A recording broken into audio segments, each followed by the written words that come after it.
Voltamos com a notícia de frente, agora 6 horas e 40 minutos, e a gente volta a falar ao vivo com o repórter João Fernandes. Agora o João está ao vivo com o secretário estadual de Saúde, Gilberto Figueiredo, e ele vai falar sobre o avanço da Covid-19 e essas faltas de leito de UTI. Na verdade, uma fila de espera para leito de UTI, não é isso, João?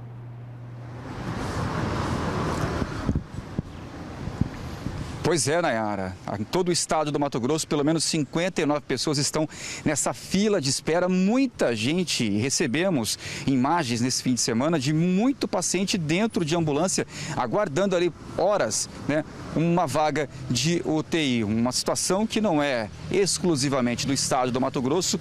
Vários estados pelo Brasil estão vivendo, né, esse colapso na saúde. Ao meu lado aqui, o secretário de Saúde do estado, Gilberto Figueiredo. 99% é a taxa de ocupação, ou quase isso, né, secretário, aqui no estado. O que fazer? Bom dia para o senhor, obrigado por aceitar o convite. Bom dia. Temos que continuar trabalhando, fazendo um esforço para ampliar os números de leitos de UTI. Essa semana a gente deve reduzir os leitos de enfermaria para dar espaço para a ampliação de leitos de UTI. Infelizmente é uma situação bastante desconfortável. A infecção ela cresce de forma substancial no país todo. Todos os estados já estão colapsados em relação ao número de leitos de UTI. Nós já publicamos processo seletivo para contratação de pessoal, que nesse momento está muito difícil. Já publicamos edital para contratar pessoa jurídica para ofertar leitos de UTI à população. Enfim, o trabalho continua. A nossa equipe está trabalhando 24 horas por dia para fazer com que a gente tenha cada vez mais condições de atender a necessidade da população. E nesse final de semana, acompanhando, obviamente, o senhor não descansa, é impossível descansar nessa situação, né? Esse final de semana o senhor acompanhando os números, tanto de novos infectados, de mortes, mais um triste recorde, passamos dos 6 mil mortos aqui no estado, e também de leitos, cada vez uma oferta menor. Diante desse quadro, o senhor entrou em contato com autoridades de outros estados para poder pedir ajuda, o que não foi atendido, né, secretário? Olha, o SUS é um sistema universal, único no país todo, né? Então, o tratamento fora do domicílio já é uma característica do SUS. No mês passado, nós mesmo aqui no estado do Mato Grosso recebemos pacientes de outros estados. E aquele momento nos dava as condições de poder ajudar e fazer isso.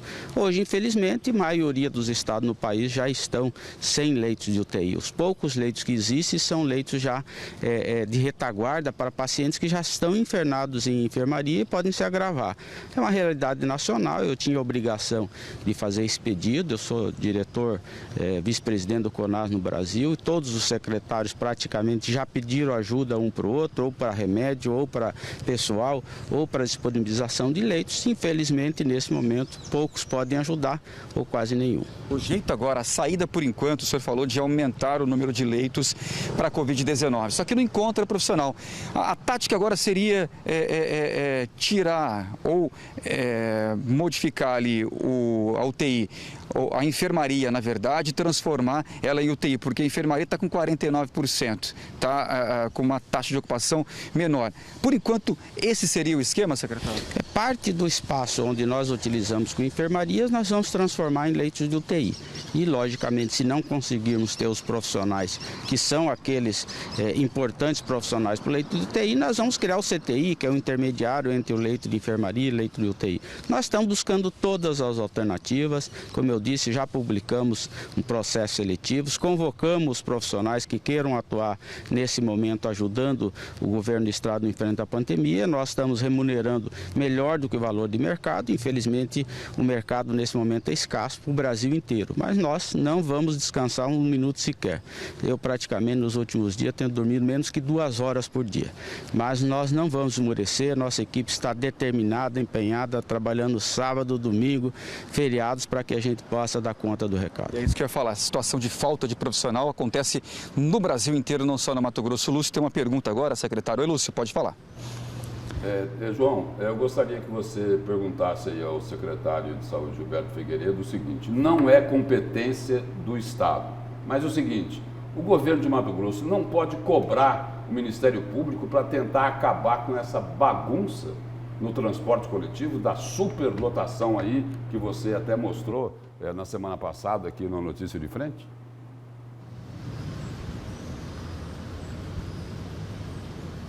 Secretária, a pergunta do Lúcio não é de competência do Estado, mas será que daqui pode sair um pedido ao Ministério Público para ver e fiscalizar a situação dos ônibus, principalmente? Todo dia a gente mostra aqui uma superlotação, muita gente, e ali, claro, que a disseminação do vírus pode estar acontecendo a rodo, e isso complicando, claro, a situação dos hospitais de UTI. Secretário, será que isso não pode ser feito? Olha, eu acredito que o Ministério Público está vigilante em relação a esses aspectos, né? O Ministério Público tem fiscalizado, eu acredito que deve adotar alguma medida para melhorar essa situação da aglomeração que existe nos ônibus. O Ministério Público também deve atuar fiscalizando um número substancial de leitos bloqueados no município de Cuiabá, né? No pronto-socorro hoje tem 50 leitos de enfermaria bloqueados, o que fez congestionar toda a capacidade do Hospital Santa Casa e do Hospital Metropolitano. Hoje os pacientes internados nas enfermarias e nas UTIs do Hospital Estadual Santa Casa e do Hospital Metropolitano, a grande maioria é residente no município de Cuiabá. E esse número é maior do que os pacientes internados no pronto-socorro no Hospital São Benedito. Por isso, é necessário que o município de Cuiabá faça todo o esforço para que possa disponibilizar esses leitos para suavizar, inclusive, a cargas dos demais hospitais que já estão sublotados. Ok, secretário. Lúcio, Haroldo, Nayara, alguma pergunta para o secretário? Tem sim, João. Haroldo. Oi, João, bom dia. Bom dia ao secretário Gilberto Figueiredo. A minha pergunta é a seguinte: se existem perspectivas, considerando o atual cenário crítico que nós estamos vivendo, de medidas mais duras por parte do governo do Estado com relação a essa questão da Covid-19?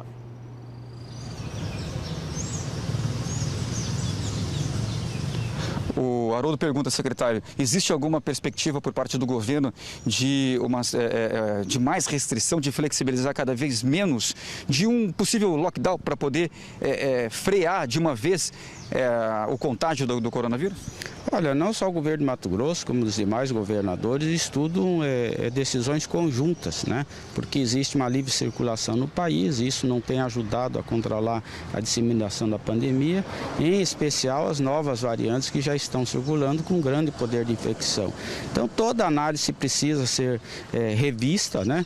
Muito provavelmente, esse decreto que foi ditado é para 15 dias, ao final desses 15 dias nós vamos verificar se essas ações elas surtiram efeito. Nós sabemos que qualquer decisão desse tipo, ela demora aproximadamente 12 a 15 dias para começar a mostrar a sua eficiência, e nós vamos fazer avaliação permanente disso. Inclusive, essa semana o governo deve editar um novo decreto de classificação de risco dos municípios. Ok, secretário, obrigado pelas informações, obrigado pela participação. Volto com você, Nayara. João, obrigada também ao secretário Gilberto Figueiredo. E o secretário respondeu aí a última pergunta do Haroldo a respeito do que se o Estado pode ser muito mais duro. Ele disse que todos os governadores podem fazer isso, que é o seu destaque, não é isso, Lúcio? Exatamente, Nayara.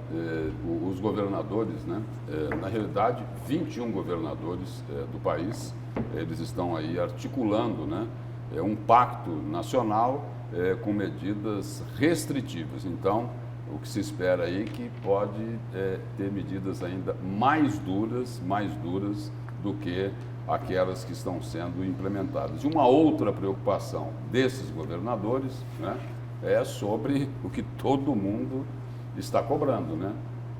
Vacina, né? Até porque a crítica que se faz aí é de que o país tem vacinado muito pouco, né?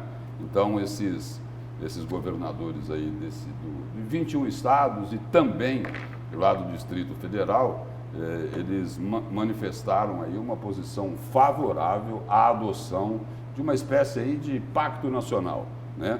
Com medidas restritivas e preventivas que ajudem a atenuar, né? A diminuir aí o pico dessa pandemia da Covid-19 nas últimas semanas. A situação é grave aqui em Mato Grosso, e é grave em todo o país. É grave em todo o país. Por exemplo, ontem a média móvel de mortes no país foi de 1.497. E aí, só para ilustrar como a situação, essa situação grave, ela é geral em todo o país, se você pegar esse número aqui, da média móvel de mortes no país, e aí você pegar o número de mortes que vem sendo registradas aqui em Mato Grosso, nós vamos chegar ao seguinte denominador.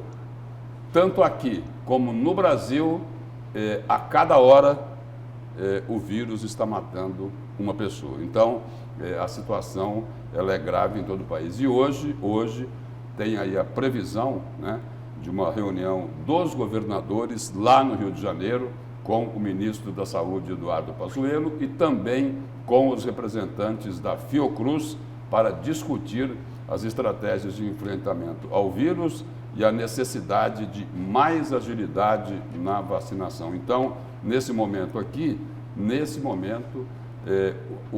a Fiocruz, né, e o Instituto Butantan em São Paulo tem assim uma participação importantíssima no combate à pandemia, que é o assunto que o Haroldo vai tratar daqui a pouco, porque é o seguinte, apenas 3,88% da população foi imunizada até agora. E nesse Pacto Nacional, só não aderiram a ele, por enquanto, o governador do Acre, que a situação lá é terrível também, né? O governador de Mato Grosso do Sul, situação complicada lá também, o governador de Rondônia, o de Roraima, né? E o governador de Tocantins, né? E aí eu falava aqui agora há pouco, o país já chegou a um total aí passou de 265 mil mortes, né? Ontem, nas últimas 24 horas, foram 1.054 pessoas, mas eu falei desse outro número aqui, que é a média móvel de mortes, que deu quase 1.500, 1.497, né? Por que deu essa média? Porque na semana toda, era um recorde atrás do outro em relação a pessoas que acabaram morrendo porque foram infectadas pelo vírus. E aí, no final de fevereiro, o presidente desse fórum aqui dos governadores já havia antecipado que os governos pediriam ao presidente Jair Bolsonaro que adotasse medidas restritivas em todo o país. E aí, a reportagem que lembra que depois, em entrevistas posteriores, o presidente da República, Jair Bolsonaro, negou a possibilidade de definir lockdown ou ações que restringam a movimentação de pessoas. Aí a gente precisa só saber o seguinte, né? Como é que faz com as UTIs? Não tem UTI, e aí? E aí o seguinte, aí os governantes não podem decretar medidas mais restritivas? E aí, vamos ficar incentivando a aglomeração? Vamos dar mau exemplo com a não utilização das máscaras? Vamos falar, e aí, vai chorar até quando? Chega de mimimi, tá bom. Mais de 260 mil mortos. E aí, só para concluir aqui, Nayara, rapidinho, já aderiram a esse pacto a maioria dos governadores do país, né? De Alagoas, Amapá, Amazonas, Bahia, também do Ceará, Distrito Federal, Espírito Santo, né, Goiás. O governador de Mato Grosso, Mauro Mendes, também aderiu a esse pacto. Enfim, são 21 governadores e mais o Distrito Federal, vão conversar hoje, né? Tem uma conversa, uma reunião prevista com o ministro da Saúde, Eduardo Pazuello, para discutir essas medidas restritivas, uma espécie aí de um pacto nacional, e também para se informarem, né, sobre a vacinação, sobre a compra das vacinas. E aí tem uma intenção aí já demonstrada aí por governadores, por frente nacional aí de prefeitos, de que eles também querem sair atrás da vacina para ver se resolve o problema maior da população dos estados, que é imunizar o maior número de pessoas para tentar conter essa pandemia. Deixa eu só pontuar algo que eu acho que é importante na fala do Lúcio, que é com relação a duas coisas que eu separo muito bem, pelo menos nas minhas análises aqui, né? Primeiro que, graças a Deus, né, o governo Bolsonaro, o governo como um todo, ministros, né, economia, saúde, infraestrutura, não pensam em conformidade com o presidente da República. Definitivamente não pensam, né? Isso é muito bom. porque realmente o presidente da República, enquanto comportamento, enquanto presidente da República, não é um comportamento que eu acho mais adequado para um presidente, né? Para um homem público que seja. Num momento como esse, por exemplo, a falta de não utilização da máscara, né? A tentativa de aglomeração por várias vezes, ele tem esse tipo de conduta, os excessos que ele comete nas falas, né? Uma fala baixa, chula, sem dúvida alguma, não é condizente com esse tipo de cargo que é importantíssimo, né? Se nós apartarmos isso, né, a gente pode considerar que o governo Bolsonaro tem feito uma política de austeridade, né? E é exatamente nesse posicionamento que eu quero deixar bem claro a minha posição com relação às questões ligadas à vacina, às questões ligadas à Covid, a enfrentamento, a tudo isso que a gente vem vivendo, sem achar nenhum tipo de culpado nessa história toda, tá? Não quero culpar aqui governadores, prefeitos, STF, presidente, nada. A gente precisa achar solução.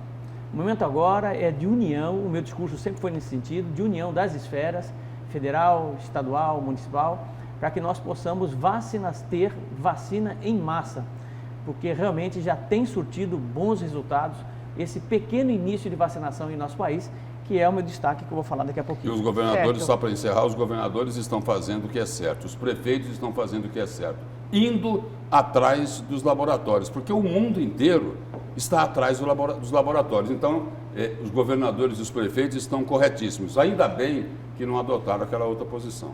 É isso? De que falaram o seguinte, olha, eu não vou atrás de laboratório nenhum, não. Eles que querem vender. Espera aí, se no supermercado está faltando algum produto, você vai ficar em casa esperando que o supermercado bata a sua porta? Bom, então é isso aí. Daqui a pouco a gente vai com as participações. Vamos por um breve intervalo. Na volta tem mais a notícia de frente.